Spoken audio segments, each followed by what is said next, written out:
Punjab today news channel ते तुहाडा स्वागत है। मैं हाँ अवतार सिंह ढिल्लों। सब तो पहला खास खबरां।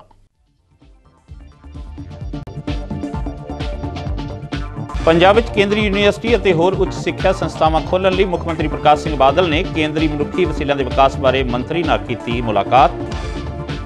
ਆਨੰਦਪੁਰ ਸਾਹਿਬ ਤੇ ਤਲਵੰਡੀ ਸਾਬੋ ਨੂੰ ਵਿਕਸਿਤ ਕਰਨ ਲਈ ਕੇਂਦਰ ਵੱਲੋਂ 200 ਕਰੋੜ ਦੇ ਪੈਕੇਜ ਨੂੰ ਮਨਜ਼ੂਰੀ।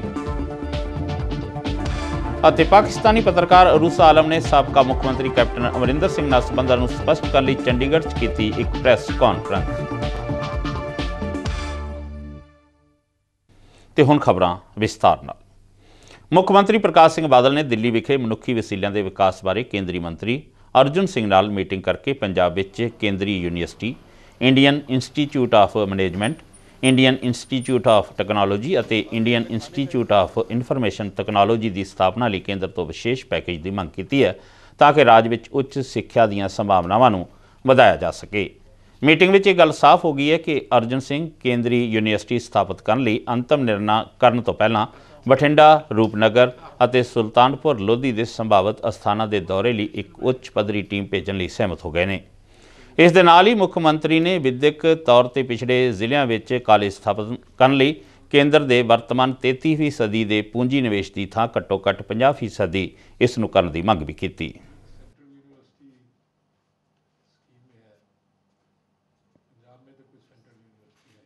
सेंट्रल यूनिवर्सिटी हर स्टेट ਨੂੰ सेंट्रल गवर्नमेंट दे रही है, उस वास्ते रिक्वेस्ट करना है इसे। एक IIT, IIM ये पंजाब में कोई नहीं है, इसलिए ये भी इनसे रिक्वेस्ट करने के लिए आए थे कि ये भी हमें दें। दूसरा, सेंट्रल गवर्नमेंट की स्कीम है कि जो बैकवर्ड डिस्ट्रिक्ट्स हैं उनको कॉलेज देने हैं, उसके लिए भी हम रिक्वेस्ट करने के लिए आए थे कि उसमें पंजाब में कोई है नहीं, और कुछ एक दो ज़िले ऐसे हैं जैसे अमृतसर में लड़कों का कोई कॉलेज नहीं, या नए डिस्ट्रिक्ट बने हैं, बरनाला है या और हैं, तो एक ये भी इनको रिक्वेस्ट करने की। बस ये एजुकेशन के सिलसिले में ही, क्योंकि पंजाब एक बॉर्डर का सूबा है और एजुकेशनली बैकवर्ड है। उधर नाल ही मुख्यमंत्री ने केंद्रीय सैर सपाटा ते सभ्याचार बारे मंत्री अंबिका सोनी नाल मुलाकात करके करीब 200 करोड़ रुपए का पैकेज इतिहासिक स्थाना तलवंडी साबो ते श्री आनंदपुर साहिब के विकास लिए प्राप्त किया है। ये पैकेज 300 साला गुरगद्दी दिवस के लिए साल भर होने वाले प्रोग्रामों तो पहला शहरों के विकास लिए वरत्या जा सकेगा। दिल्ली के ट्रांसपोर्ट भवन विखे हुई इस मीटिंग में केंद्र ने राज्य सरकार के उपरोक्त इतिहासिक स्थानों बारे योजनावां भी हरी झंडी दे दी है। मीटिंग तो बाद पत्रकारों नाल गलबात करदे मुख्यमंत्री प्रकाश सिंह बादल ने कहा कि ये मीटिंग काफ़ी सुखावे माहौल में हुई है तो केंद्रीय मंत्री ने यह भी स्पष्ट किया कि उन्हों की गुरु गोबिंद सिंह मार्ग को लैके गृह मंत्री शिवराज पाटल नाल भी गलबात हो चुकी है। केंद्रीय मंत्री ने बादल नूं विरोधी धिरां नूं भी सरकारी कारजां 'च थां देण बारे विशेष तौर पर कहा। गुरता गद्दी प्रोग्राम जिहड़ा मनाया जा रहा हजूर साहब, उहदे सिलसिले पहला मीटिंग हुई सी। ਉਹਦੇ 'ਚ ਇੱਕ ਤਾਂ ਸੀ ਹਜ਼ੂਰ ਸਾਹਿਬ ਦੀ ਡਿਵੈਲਪਮੈਂਟ ਦੀ ਸਾਰੀਆਂ ਸਕੀਮਾਂ।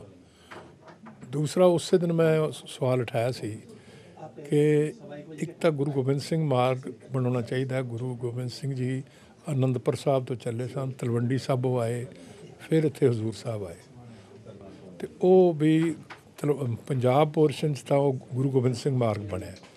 ਹੁਣ ਤਲਵੰਡੀ ਸਾਬੋ ਤੋਂ ਲੈ ਕੇ ਆਪਣੇ ਹਜ਼ੂਰ ਸਾਹਿਬ तक मार्ग सड़क रास्ता बनना चाहिए और उसका नाम रखना चाहिए गुरु गोबिंद सिंह मार्ग। तो बॉम्बे में मीटिंग हुई, उसमें फैसला हो गया कि ये इसका बनाएंगे। पाकिस्तान की नामवर पत्रकार अरूसा आलम ने चंडीगढ़ में एक प्रैस कॉन्फ्रेंस करके स्पष्ट किया कि इस्लाम आधुनिक और आज़ाद ख्यालों वाला धर्म है और इस विच दोस्ती ते भाईचारे ते कोई पाबंदी नहीं है। उन्होंने इसकी व्याख्या करने वाले कई मौलवियों को अनपढ़ और जाहिल कहा कि वह अपनी मर्जी ते लोड़ अनुसार इसकी व्याख्या करते रहते हैं। कैप्टन अमरिंदर सिंह नाल अपने संबंधों को दोस्ती का नाम दिंदिया इस संबंधी फतवा जारी करने वालों एक बार फिर स्पष्ट किया कि बतौर पत्रकार उन्होंने दुनिया के बहुत सारे मुल्कों में जाने का मौका मिले तो इस दे चलदे उन्होंने उत्थों के लोगों नाल गहरे संबंध ने। उन्होंने लंडन और होर किसी भी देश में कैप्टन अमरिंदर सिंह नाल मिलण दीआं खबरों का खंडन किया। उन्होंने कहा कि अजिहियां फालतू खबरों नाल उन्होंने मन में गहरा दुख पहुंचा है। उन्होंने मीडिया को सलाह दी कि अजिहियां फालतू खबरों की बजाय मीडिया अपनी उसारू भूमिका निभाए। ਪੰਜਾਬ ਦੇ ਸਾਬਕਾ ਮੁੱਖ ਮੰਤਰੀ ਕੈਪਟਨ ਅਮਰਿੰਦਰ ਸਿੰਘ ਨਾਲ ਆਪਣੇ ਸੰਬੰਧਾਂ ਨੂੰ ਲੈ ਕੇ ਪਿਛਲੇ ਕਈ ਅਰਸੇ ਤੋਂ ਮੀਡੀਆ ਦੀਆਂ ਸੁਰਖੀਆਂ ਵਿੱਚ ਚਰਚਾ ਦਾ ਵਿਸ਼ਾ ਬਣੀ ਪਾਕਿਸਤਾਨੀ ਪੱਤਰਕਾਰ ਅਰੂਸਾ ਆਲਮ ਐਨੇ ਦਿਨੀ ਭਾਰਤ ਦੇ ਦੌਰੇ ਤੇ ਹਨ। ਚੰਡੀਗੜ੍ਹ ਪਹੁੰਚਣ ਤੇ ਅਰੂਸਾ ਆਲਮ ਨੇ ਇੱਕ ਪੱਤਰਕਾਰ ਸੰਮੇਲਨ ਨੂੰ ਸੰਬੋਧਨ ਕੀਤਾ। ਇਸ ਦੌਰਾਨ ਅਰੂਸਾ ਆਲਮ ਨੇ ਕੈਪਟਨ ਅਮਰਿੰਦਰ ਸਿੰਘ ਅਤੇ ਆਪਣੇ ਸੰਬੰਧਾਂ ਤੇ ਰੋਸ਼ਨੀ ਪਾਉਂਦਿਆਂ ਉਸ ਨੂੰ ਦੋਸਤੀ ਕਰਾਰ ਦਿੱਤਾ ਅਤੇ ਕੈਪਟਨ ਅਮਰਿੰਦਰ ਸਿੰਘ ਦੀ ਸ਼ਖਸੀਅਤ ਦੀ ਭਰਪੂਰ ਸ਼ਲਾਘਾ ਕੀਤੀ। कैप्टन साहब की बात जहाँ तक बात है, मेरे बड़े अच्छे दोस्त हैं। मैं उनसे जलंधर प्रेस क्लब में मिली थी। I found him a very very wise man, very a man with vision और एक मुखलिस इंसान लगे। हमारे यहाँ इनका बहुत चर्चा रहा वहाँ पे जब ये चीफ मिनिस्टर थे, and much before I met him. Unfortunately आपके जो प्रेजेंट चीफ मिनिस्टर हैं, उनका कोई नाम भी पाकिस्तान में नहीं जानता। ਪੱਤਰਕਾਰਾਂ ਦੇ ਸਵਾਲ ਦਾ ਜਵਾਬ ਦਿੰਦਿਆਂ ਅਰੂਸਾ ਆਲਮ ਨੇ ਉਸ ਗੱਲ ਦਾ ਖੰਡਨ ਕਰਦਿਆਂ ਮਹਿਜ਼ ਇੱਕ ਮਜ਼ਾਕ ਕਰਾਰ ਦਿੱਤਾ ਜਿਸ ਵਿੱਚ ਉਸ ਨੂੰ ਕੈਪਟਨ ਅਮਰਿੰਦਰ ਸਿੰਘ ਵੱਲੋਂ ਪ੍ਰਪੋਜ਼ ਕਰਨ ਦੀ ਗੱਲ ਕਹੀ ਗਈ ਸੀ। कैप्टन साहब was sitting there smiling and I just said कि इतने चार्मिंग पर्सनालिटी हैं और आपके लॉज ऐसे हैं, अगर आपके लॉज इजाज़त देते हैं कि कोई एक शादीशुदा मर्द शादी कर सके, अदरवाइज मुझे तो कोई एतराज़ ना होता। तो ये तो एक मजाक की बात थी। मजाक को भी प्लीज़ हम लोग why don't you get into serious things. ਇਸ ਮੌਕੇ ਅਰੂਸਾ ਨੇ ਆਪਣੇ ਆਪ ਨੂੰ ਭਾਰਤੀ ਮੀਡੀਆ ਵੱਲੋਂ ISI ਜਾਂ ਰੋਹ ਦੀ ਏਜੰਟ ਕਹੇ ਜਾਣ ਦੀ ਗੱਲ ਦਾ ਵੀ ਖੰਡਨ ਕੀਤਾ। Yes, I have travelled extensively with President and with Prime Ministers as a journalist. I am a very senior journalist. That doesn't mean कि मैं ISI की एजेंट बन जाती हूँ। क्या आप लोग ट्रेवल करते हैं प्रेसिडेंट प्राइम मिनिस्टर के साथ तो आप रॉ के एजेंट बन जाते हैं? This is very unfair. मेरा ख्याल है हमें एक दूसरे की मदद करनी चाहिए, क्योंकि मुझे लगता है कि आप लोगों के साथ भी यही होता है। किसी को रॉ का एजेंट बना देते हैं, किसी को ISI का एजेंट बना देते हैं। तो मुझे इस चीज का बड़ा अफसोस हुआ। ਕਾਬਿਲੇ ਗੌਰ ਹੈ ਕਿ ਕੁਝ ਦਿਨ ਪਹਿਲਾਂ ਪੰਜਾਬ ਵਿਧਾਨ ਸਭਾ ਦੇ ਅਖੀਰਲੇ ਦਿਨ ਵਿਰੋਧੀ ਧਿਰਾਂ ਨੇ ਅਰੂਸਾ ਆਲਮ ਨਾਲ ਕੈਪਟਨ ਦੇ ਸੰਬੰਧਾਂ ਬਾਰੇ ਹੰਗਾਮਾ ਕੀਤਾ ਸੀ, ਜਿਸ ਦੇ ਜਵਾਬ ਵਿੱਚ ਇਸ ਪ੍ਰੈਸ ਵਾਰਤਾ ਦਾ ਆਯੋਜਨ ਕੀਤਾ ਗਿਆ। ਬਲਵਿੰਦਰ ਕੌਰ, ਪੰਜਾਬ ਟੁਡੇ, ਚੰਡੀਗੜ੍ਹ। ਉਧਰ ਸ਼੍ਰੋਮਣੀ ਅਕਾਲੀ ਦਲ ਦੇ ਨੇਤਾਵਾਂ ਵਿਰਸਾ ਸਿੰਘ ਬਲਟੋਆ, ਸੋਹਣ ਸਿੰਘ ਠੰਡਲ ਤੇ ਦੇਸ ਰਾਜ ਧੁੱਗਾ ਨੇ ਇੱਕ ਵਾਰ ਫਿਰ ਸਾਬਕਾ ਮੁੱਖ ਮੰਤਰੀ ਕੈਪਟਨ ਅਮਰਿੰਦਰ ਸਿੰਘ ਅਤੇ ਪਾਕਿਸਤਾਨੀ ਪੱਤਰਕਾਰ ਅਰੂਸਾ ਆਲਮ ਨੂੰ ਇਹ ਚੇਤਾਵਨੀ ਦਿੱਤੀ ਹੈ ਕਿ ਜੇ ਅਜਿਹੀਆਂ ਗੱਲਾਂ ਵਿੱਚ ਕੋਈ ਸੱਚਾਈ ਨਹੀਂ ਹੈ ਤਾਂ ਅਮਰਿੰਦਰ ਸਿੰਘ ਦੀ ਧਰਮ ਪਤਨੀ ਤੇ ਸਾਂਸਦ ਮਹਾਰਾਣੀ ਪ੍ਰਨੀਤ ਕੌਰ ਖੁਦ ਇੱਕ ਕਾਨਫਰੰਸ ਕਰਕੇ ਇਸ ਗੱਲ ਦੀ ਪੁਸ਼ਟੀ ਕਰਨ। ਉਹਨਾਂ ਕਿਹਾ ਕਿ ਜੇ ਉਹ ਇੱਕ ਵਾਰ ਵੀ ਮੀਡੀਆ ਸਾਹਮਣੇ ਆਖ ਦੇਣ ਕਿ ਅਰੂਸਾ ਆਲਮ ਅਤੇ ਕੈਪਟਨ ਅਮਰਿੰਦਰ ਸਿੰਘ ਦੇ ਰਿਸ਼ਤਿਆਂ ਤੇ ਇਹਨਾਂ ਤੋਂ ਪੈਦਾ ਹੋ ਰਹੇ ਸਵਾਲਾਂ ਉੱਤੇ ਕੋਈ ਇਤਰਾਜ਼ ਨਹੀਂ ਹੈ ਤਾਂ ਉਹ ਸਾਰੇ ਇਸ ਵਿਵਾਦ ਉੱਤੇ ਭਵਿੱਖ ਵਿੱਚ ਕੋਈ ਵੀ ਟਿੱਪਣੀ ਨਹੀਂ ਕਰਨਗੇ। ਲੁਧਿਆਣਾ ਸ਼ਹਿਰ ਦੀਆਂ ਵੱਖ-ਵੱਖ ਉਦਯੋਗਿਕ ਐਸੋਸੀਏਸ਼ਨਾਂ ਨੇ ਯੂਨਾਈਟਿਡ ਸਾਈਕਲ ਮੈਨੂਫੈਕਚਰਿੰਗ ਐਸੋਸੀਏਸ਼ਨ ਦੇ ਬੈਨਰ ਹੇਠ ਪੰਜਾਬ ਸਰਕਾਰ ਦੇ ਖਿਲਾਫ ਮੋਰਚਾ ਖੋਲ੍ਹਦੇ ਹੋਏ ਇੱਕ ਪੱਤਰਕਾਰ ਸੰਮੇਲਨ ਆਯੋਜਿਤ ਕਰਕੇ ਸਰਕਾਰ ਉੱਤੇ ਵਪਾਰੀਆਂ ਨਾਲ ਵਾਅਦਾ ਖਿਲਾਫੀ ਕਰਨ ਦਾ ਦੋਸ਼ ਲਾਇਆ ਹੈ। ਇਸ ਮੌਕੇ ਸਰਕਾਰ ਨੂੰ 29 ਦਸੰਬਰ ਦਾ ਅਲਟੀਮੇਟਮ ਦਿੰਦੇ ਹੋਏ ਕਿਹਾ ਗਿਆ ਹੈ ਕਿ ਜੇ ਉਸਨੇ ਵਧਾਈਆਂ ਹੋਈਆਂ ਬਿਜਲੀ ਦਰਾਂ ਵਰਗੇ ਨਾਦਰਸ਼ਾਹੀ ਕਾਨੂੰਨ ਨੂੰ ਵਾਪਸ ਨਾ ਲਿਆ ਤਾਂ 31 ਦਸੰਬਰ ਨੂੰ ਸਰਕਾਰ ਖਿਲਾਫ ਧਰਨਾ ਦਿੱਤਾ ਜਾਵੇਗਾ। जिन्हें 6 महीने टैक्स बादल सरकार ने लाया, इन्होंने अफसर ने लाया, कमाल करती है। इंडस्ट्री बंद करते कंगारते हैं और ईवन इंडस्ट्री माइग्रेट करने भी तैयार है। जो साझे तौर पर फैसला लिया कि असीं किसी भी कीमत ACD जमा नहीं करवानी। इनू तुसीं नॉन कोऑपरेशन कह लो, जो मर्जी कह लो, चाहे सानू सरकार के खिलाफ खड़ा होना पवे, साडा कोई भी इंडस्ट्रीलिस्ट कोई भी ट्रेड ACD जमा नहीं कराएगा। बिजली की सबसिडी नाल सानू कंपनसेट करना सी वधे रेटां नाल।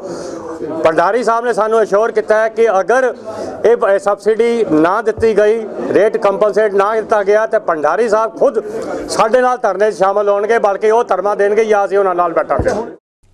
ਅਧਿਆਪਕ ਜਥੇਬੰਦੀਆਂ ਦੇ ਸਾਂਝੇ ਮੰਚ ਦੇ ਬੈਨਰ ਹੇਠ ਸੈਂਕੜੇ ਅਧਿਆਪਕਾਂ ਵੱਲੋਂ ਆਪਣੀਆਂ ਹੱਕੀ ਮੰਗਾਂ ਨੂੰ ਲੈ ਕੇ ਤਰਨਤਾਰਨ ਵਿਖੇ ਪੰਜਾਬ ਸਰਕਾਰ ਖਿਲਾਫ ਭਾਰੀ ਪ੍ਰਦਰਸ਼ਨ ਕਰਦਿਆਂ ਹੋਇਆਂ ਸਰਕਾਰ ਦਾ ਪਿੱਠ ਸਿਆਪਾ ਕਰਦਿਆਂ ਉਸ ਦਾ ਇੱਕ ਪੁਤਲਾ ਫੂਕਿਆ ਗਿਆ। ਇਸ ਮੌਕੇ ਅਧਿਆਪਕ ਆਗੂ ਬਲਕਾਰ ਸਿੰਘ ਬਲਟੋਆ ਨੇ ਕਿਹਾ ਕਿ ਜੇ ਸਰਕਾਰ ਨੇ ਅਧਿਆਪਕਾਂ ਦੀਆਂ ਮੰਗਾਂ ਵੱਲ ਕੋਈ ਧਿਆਨ ਨਾ ਦਿੱਤਾ ਤਾਂ ਪੰਜਾਬ ਦੇ ਸਮੂਹ ਅਧਿਆਪਕਾਂ ਦੇ ਦਿਨਾਂ ਵਿੱਚ ਸਰਕਾਰ ਖਿਲਾਫ ਜ਼ੋਰਦਾਰ ਸੰਘਰਸ਼ ਆਰੰਭਣਗੇ। ਪੰਜਾਬ ਦੇ ਜ਼ਿਲ੍ਹਿਆਂ ਦੇ ਵਿੱਚ ਜਿਹੜੇ ਬਾਦਲ ਦੇ ਪੁਤਲੇ ਸਾੜੇ ਜਾ ਰਹੇ ਆ, ਉਸੇ ਕੜੀ ਵਜੋਂ ਹੀ ਇੱਥੇ ਤਰਨਤਾਰਨ ਵਿੱਚ ਪੁਤਲੇ ਸਾੜੇ ਜਾ ਰਹੇ ਆ।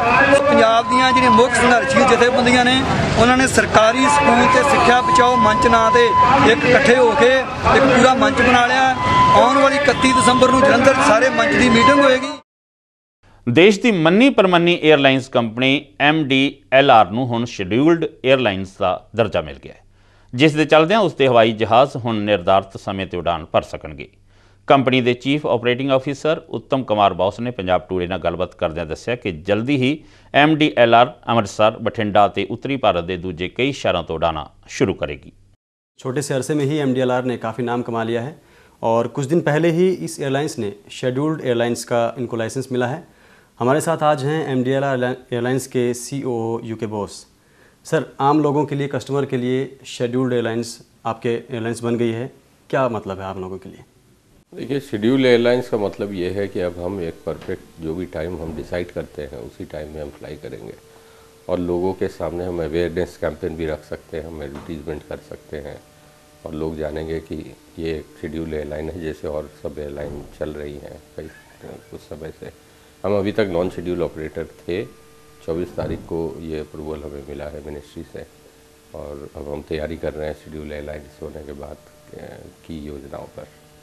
पहले से ही लोगों के पास काफ़ी ऑप्शंस हैं जब वो फ़्लाइट के लिए सोचते हैं, तो क्या सोचकर MDLR ग्रुप ने एयरलाइंस शुरू की? आपका फोकस्ड कस्टमर्स कौन से हैं आपके? देखिए, हम लोग एक रीजनल एयरलाइन है, रीजनल ऑपरेटर हैं और आज की तारीख में अगर आप देखें तो ग्रोथ रीजनल एयरलाइन में ही या रीजनल सेक्टर में ही हो रही है।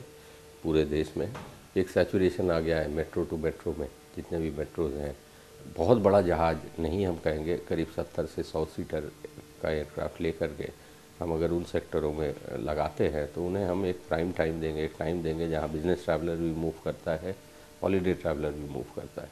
तो उसको दिमाग में रख के हम लोगों ने इसकी पूरी योजना बनाई और आज वो वक्त आ गया है कि अब हम शेड्यूल एयरलाइन प्राप्त कर लिए और हम उड़ाएंगे। अब आप देखेंगे कि ग्रोथ किस तरीके से आता है। आपने बताया कि रीजनल एयरलाइंस है MDLR, तो कौन से डेस्टिनेशंस, कौन से रूट्स पे आप अभी फ्लाई कर रहे हैं? देखिए, हम लोग नॉर्थ वेस्ट हैं, तो अभी हम चंडीगढ़, जोधपुर, रांची, इन सब सेक्टरों में आज हम अभी उड़ रहे हैं और आने वाले कल में और बहुत सारी ऐसी जगह हैं। पर्टिकुलरली हम टूरिज़्म को ध्यान में रखते हुए कुछ टूरिस्ट सेक्टर ऐड करेंगे, बिज़नेस को देखते हुए बिज़नेस सेक्टर भी ऐड करने जा रहे हैं। जैसे मॉर्निंग इवनिंग कनेक्टिविटी देना, वो बिज़नेस के लिए बहुत ही वायबल होता है। तो अब हम पूरी तरीके से चंडीगढ़ को मॉर्निंग इवनिंग कनेक्ट कर देंगे, जिससे इन आदमी को अगर दिल्ली से चंडीगढ़ सवेरे जाके शाम को वापस आना है तो हमारी फ़्लाइट में वो वापस आ सकता है और वाइस वर्सा। सिमिलरली चंडीगढ़ से दिल्ली आकर के वो वापस जा सकता है। इसके अलावा अमृतसर हुआ, टूरिज़्म को ध्यान में रखते हुए हम लोग कुल्लू को बहुत शीघ्र जोड़ने जा रहे हैं दिल्ली से।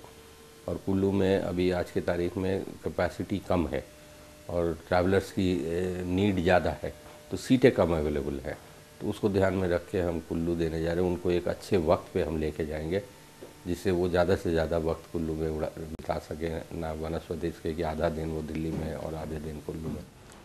बॉस साहब, STV नेटवर्क से बातचीत के लिए बहुत बहुत धन्यवाद। धन्यवाद। ਤੇ ਬੁਲੇਟਿਨ ਵਿੱਚ ਹੁਣ ਸਮਾਂ ਇੱਕ ਬ੍ਰੇਕ ਦਾ ਤੇ ਬ੍ਰੇਕ ਤੋਂ ਬਾਅਦ ਆਉਣ ਵਾਲੀਆਂ ਖਬਰਾਂ ਵਿੱਚ